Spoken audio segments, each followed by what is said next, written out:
Sepertinya saya pemenang terbesar hari ini, kata Haluo sambil tertawa. Dia melambaikan tangannya dan berkata, formasi persegi telah dihilangkan. Para pembudidaya sihir tidak dapat mempertahankan Avatar 8 dan mereka terlalu lama. Hasil pertempuran telah ditentukan, yang harus mereka lakukan sekarang adalah menyelesaikan semuanya. Para pembudidaya ilmu sihir menukik ke arah para pengikut Sekte Nada di tanah. Pada akhirnya, Wacong yang tak mampu bertahan lagi, ia dilempar terbang oleh keenam jenderal itu. Semuanya sudah beres. Di antara runtuhan, si Wuya menopang Putri Yongning dengan satu tangan. Untuk sesaat, ia terdiam. Ekspresinya muram. Dia tetap di posisi yang sama. Setelah beberapa saat, ia tak mampu lagi mengendalikan aliran ki dan darah yang deras di tubuhnya. Ia membungkuk dan memuntahkan seteguk darah. Dia tidak punya pilihan selain melepaskan Putri Yang Ning. Akan tepati ketika Putri Yang Ning hampir jatuh, si Wuya berjuang untuk berdiri. Ia kembali menopang Putri Yang Ning dan menatap medan perang. Apakah rencananya gagal karena sifat keras kepalanya? 1.000 pengikut Sekte Nada langsung dikepung oleh orang-orang Liu Bing, orang-orang Lulan, dan Rowli. Putri Yang Ning membuka matanya sedikit. Ia mengangkat tangan kanannya yang berlumuran darah dan meraih lengan si Wuya. Ia bertanya dengan lemah, kenapa? Si Wuya menggelengkan kepalanya, wajahnya pucat pasi. Dia tidak tahu. Dia tidak ingin menjawab. Yang dia tahu hanyalah dia merasa seperti ada batu besar yang menekan hatinya. Dia tetap dingin dan tanpa emosi seperti biasanya. Dia seperti mesin tanpa emosi. Bam, kereta perang besar itu hancur di udara. Kamu, lari. Sekarang, kata Putri Yungning dengan nada lirih. Tak ada jalan lari, kata si Wuya sambil menggelengkan kepalanya. Nada suaranya dipenuhi rasa tak berdaya. Bagaimana dia bisa lolos tanpa kereta terbang? Saat ini, si Wuya merasa telah mengecewakan semua orang, 4 pelindung agung, saudara-saudaranya dari Sekte Nada, dan Yang Ning yang rela mati untuknya. Si Wuya merasa dia telah mengendalikan segalanya. Pada saat ini, dia sudah kehabisan ide. Darah Yang Ning mengotori lengannya. Ia tak bisa lagi berpikir jernih dan menyusun rencana. Dia tidak hanya kesakitan, tetapi dia juga frustrasi. Namun, dia harus tetap tenang. Apa yang harus saya lakukan? Haruskah saya benar-benar menyaksikan semua orang mati? Di saat si Wuya sedang gelisah memikirkan anak buahnya, tiba-tiba terdengar suara keras dari belakang tubuhnya. Bam! Bam! Sosok kaki tampak familiar muncul dari balik reruntuhan bangunan itu. Sosok tua namun bersemangat muncul dari balik reruntuhan itu. Si Wuya mengerutkan kening dan mendongak perlahan. Dia menggigil tanpa sadar. Matanya penuh dengan ketidakpercayaan. Setelah apa yang dirasakan seperti selamanya, si Wuya akhirnya berkata dengan suara gemetar, "Master." Ekspresi lelaki tua itu tenang. Ia mengelus jenggotnya dengan satu tangan dan meletakkan tangan lainnya di punggungnya. Seorang gadis kecil dan seorang pria paruh baya yang gugup berdiri di sampingnya. Dunia seakan-akan terdiam sejenak akibat munculnya mereka. Menanggapi si Wuya, Master Pavilion menggelengkan kepalanya dan mendesah, "Murid nakal, muridku." Si Wuya tak bisa bicara sama sekali. Pita suaranya sekan terpotong. Shen Liangshu sangat gugup saat melihat si Wuya. Bagaimanapun, dia adalah salah satu tokoh paling legendaris di Pavilion Langit Setan. Mampu menyapanya dari jarak sedekat itu akan menjadi pengalaman yang sangat indah dan mengasyikkan untuk dipikirkan. Akan tetapi, mengapa si Wuya memanggilnya guru? Dia tercengang, dia tercengang. Shen Liangshu mengangkat kepalanya dan menatap pria tua di sampingnya. Keempat pelindung agung itu bertarung sengit dengan lawan mereka. Udara dipenuhi segel energi, membuat mereka sulit untuk tenang. Master Pavilion mengerutkan kening. Dia menatap si Wuya dan berkata, "Apakah ini pilihanmu?" Si Wuya mendorong Putri Yang Ning ke arah Yuan kecil dan berkata, "Adik kecil, jangan khawatir," kata Yuan kecil menopang Putri Yang Ning dan dengan hati-hati bergerak ke samping sambil memberikan isyarat jempol kepadanya. Si Wuya setengah telanjang, ia mengangkat tangan untuk menyeka darah dari sudut bibirnya. Kemudian, ia bersujud dengan hormat kepada masternya dan berkata, Guru, tolong bantu murid Anda keluar dari kekacauan ini. Shen Liangshu terdiam. Dia terhuyung mundur, kakinya gemetar tak terkendali, dan matanya terbelalak saat dia terhuyung mundur sekali lagi ketika mengamatinya lebih dekat. Shen Liangshu tak dapat menahan diri untuk menghubungkan titik-titiknya. Itu dia. Ada bau itu, pesona itu. Orang tua yang dikaguminya dan ditakutinya, namun sekarang berada tepat di depan matanya. Apakah ini Master Pavilion Langit Setan? Orang pertama dalam daftar hitam? Dan guru dari 9 murid, Ji Tiandao, berdebar. Shen Liangshu terjatuh ke tanah. Yuan kecil menoleh ke arahnya dan bertanya, "Apa yang sedang kamu lakukan?" "Tidak, bukan apa-apa," kata Shen Liangshu sambil berlinang air mata dan mata penuh bintang karena ekspresi dari bertemu dengan sang idola. Shen Liangshu tiba-tiba teringat bahwa gadis kecil ini pernah berkata kepadanya di istana Clan Chen. Yuan kecil menyuruhnya berlutut dan menyembah gurunya. Ternyata dia tidak berbohong. Master Pavilion tidak peduli dengan perasaan Shen Liangshu. Lagi pula, bahkan jika Shen Liangshu bisa menerimanya di awal, itu tidak akan berpengaruh banyak pada akhirnya. "Apa hubungannya denganku?"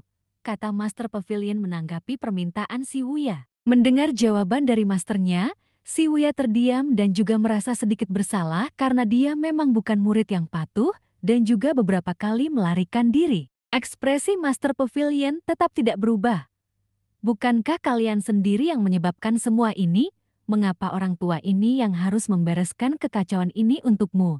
Ledakan, ledakan.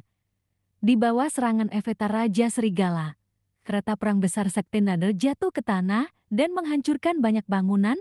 Eveta Raja Serigala telah kehilangan sehelai daun, tetapi ia masih memiliki kekuatan seorang kultivator 7 daun. Setelah 4 pelindung agung terluka, mereka mundur selangkah demi selangkah. Sekte Nader menderita banyak korban.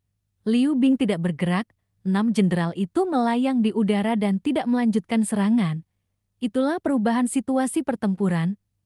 Mereka tidak pernah lengah terhadap musuh, apalagi terhadap ras asing. Akan tetapi, bagaimana Haluo akan melepaskan kesempatan langka seperti itu? "Yang mulia, apa yang Anda tunggu?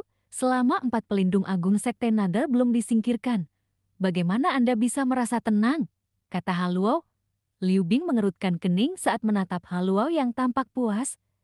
Ia hampir bisa membayangkan Haluo akan menuduhnya setelah ia berurusan dengan Sekte Nada. "Li Jingyi, kau bawahan Wei Juoyan. Kenapa kau masih berdiri di sana saat Jenderal Xiang disergap?" tanya Pangeran keempat. Pertanyaan dari Pangeran keempat membuat Li Jingyi tercengang. Dari awal sampai akhir, dia tidak melakukan satu gerakan pun. Dia bersembunyi di tempat yang tidak akan diketahui siapapun, tetapi pada akhirnya, dia masih terlihat oleh Yang Mulia Pangeran keempat. 3 tubuh Dharma sedang menuju ke arah si Wuya. Pada saat yang sama, beberapa jejak telapak tangan turun dari atas dengan efek serangan berskala besar. "Hah!" Si Wuya segera bangkit berdiri. Ia melancarkan semburan energi dahsyat dari telapak tangannya. Ledakan. Beberapa jejak telapak tangan mengguncang sekitarnya. Bangunan-bangunan di sekitarnya runtuh dengan suara ledakan. Setelah keadaan menjadi tenang, sinar matahari menyinari si Wuya, Master Pavilion, Yuaner kecil, dan Shen Liangshu. Semua orang memandang mereka. Liu Bing menoleh, Li Jingyi juga ikut menoleh. Mata mereka berdua terbelalak dan bergumam. Orang tua itu, kenapa terlihat sangat familiar? 4 pelindung agung juga sedikit tercengang. Haluo dan Xiang Lai yang tengah berjuang bangkit dari runtuhan juga ikut menoleh. "Siapa itu?"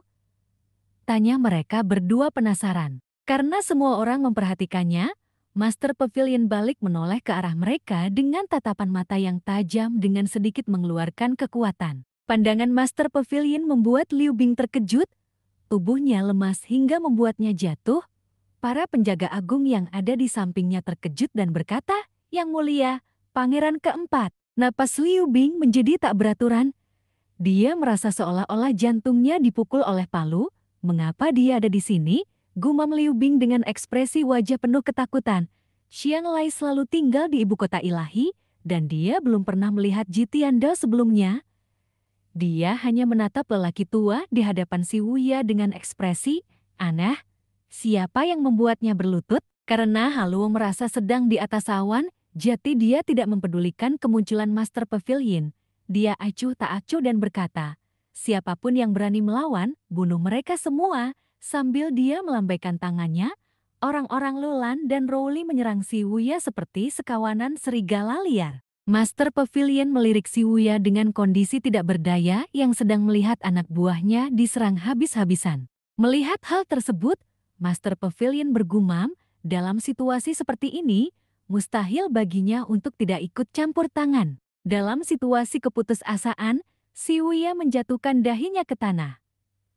Bang, lalu dia berkata, selama guru bersedia membantu, saya bersedia kembali ke Pavilion Langit Setan dan siap menerima hukuman apapun. Master Pavilion mengelus jenggotnya sambil menatap Si Wuya dan berkata, aku harap kau tidak mengecewakanku. Dengan jentikan telapak tangannya, Pikaklung pun muncul di telapak tangannya. Cahaya bintang yang redup menyinari bulu merak. Pergi, kata Master Pavilion sambil melambaikan tangannya dengan santai. Bulu merak terbang menuju Si Wuya. Si Wuya sangat gembira. Setelah itu dia berkata, membunuh mereka semua adalah kesenangan saya. Kemudian dia mendorong tanah dan meraih bulu meraknya sebelum terbang ke udara. Apa yang ada di tangannya? Halo langsung merasa aneh. Si Wuya melemparkan bulu merak di tangannya ke udara.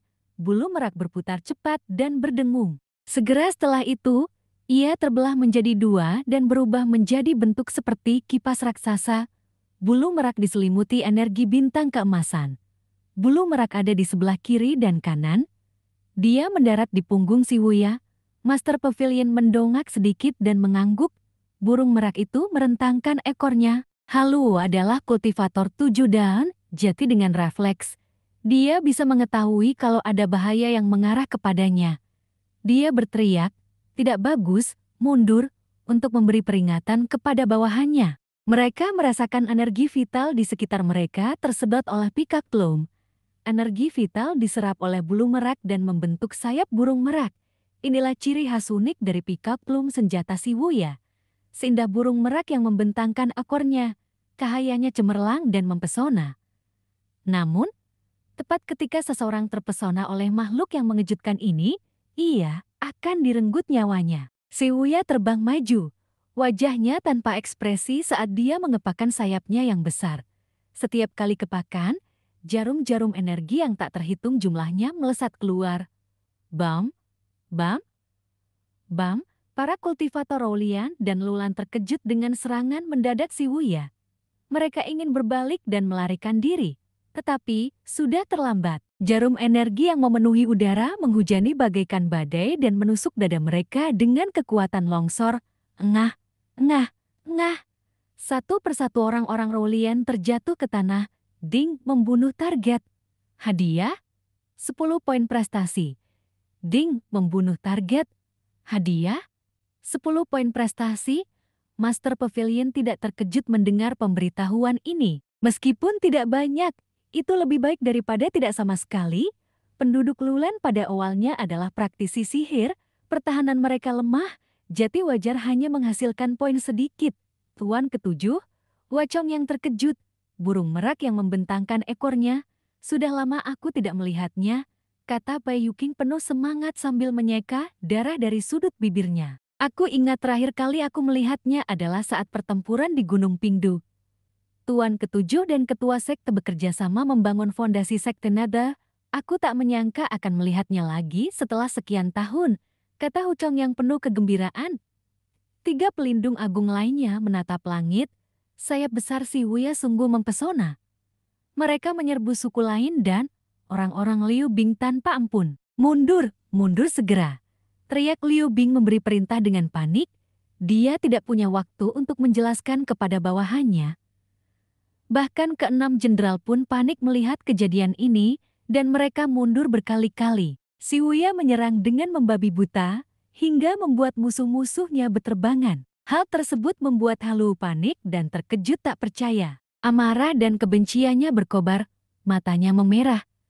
Kamu akan mati hari ini, kata Haluo penuh emosi. Haluo mendongakkan kepalanya dan melolong. Avatar Raja Serigalanya menginjak teratai emas 7 daun dan terjun dari langit. Wus! Ia melesat ke arah si Wuya bagaikan meteor. Si Wuya menarik kembali sayapnya. Dia menangkis dengan sayapnya. Ledakan.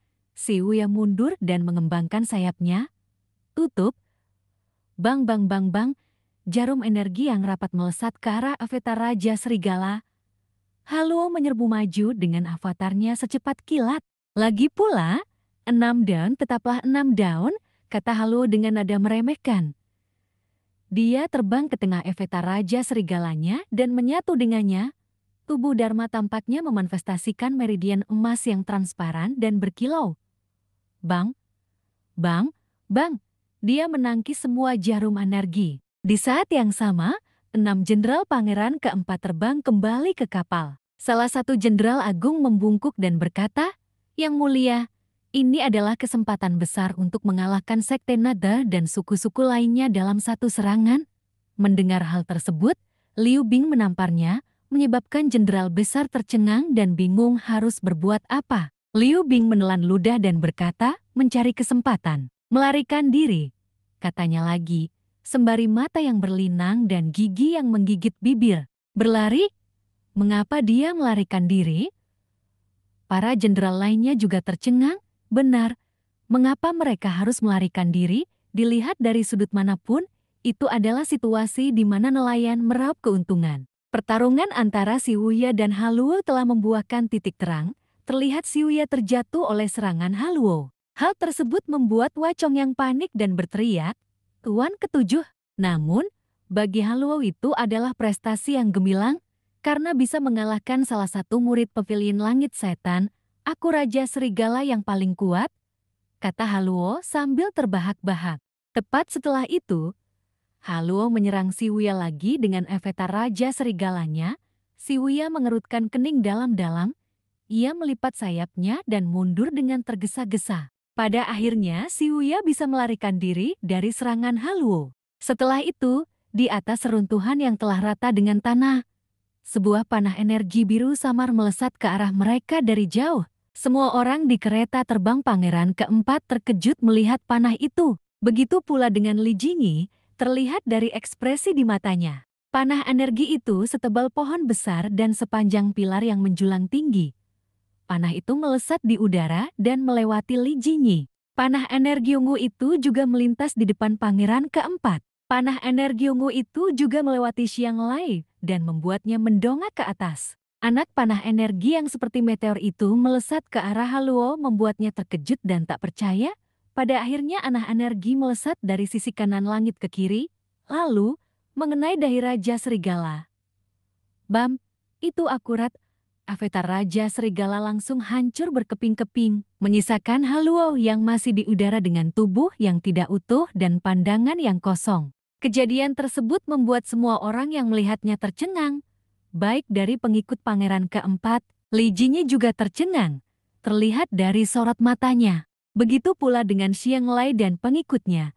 Mereka tak henti-hentinya tercengang. Ketika Haluo melihat lelaki tua itu, darah merembes keluar dari sudut mulut, mata, lubang hidung, dan telinganya. Menetes. Darah menetes dari langit. Sinar matahari menyinari darah para suku lain. Bok, darah itu jatuh ke tanah. Dia menatap ke belakang si Wuya dengan tidak percaya. Itu seorang lelaki tua. Dia tidak terbang terlalu tinggi. Dia berada pada ketinggian yang sama dengan gedung-gedung. Ia mengelus jenggotnya sambil menyimpan busur dan anak panah di tangannya. Busur dan anak panah itu berputar di udara dan berubah menjadi tanpa nama. Kemudian, busur dan anak panah itu kembali ke lengan, bajunya dan menghilang. Anak panah yang mengerikan itu datang dari orang tua ini. "Murid orang tua ini bukanlah seseorang yang bisa kau hina," kata Master Pavilion dengan tegas.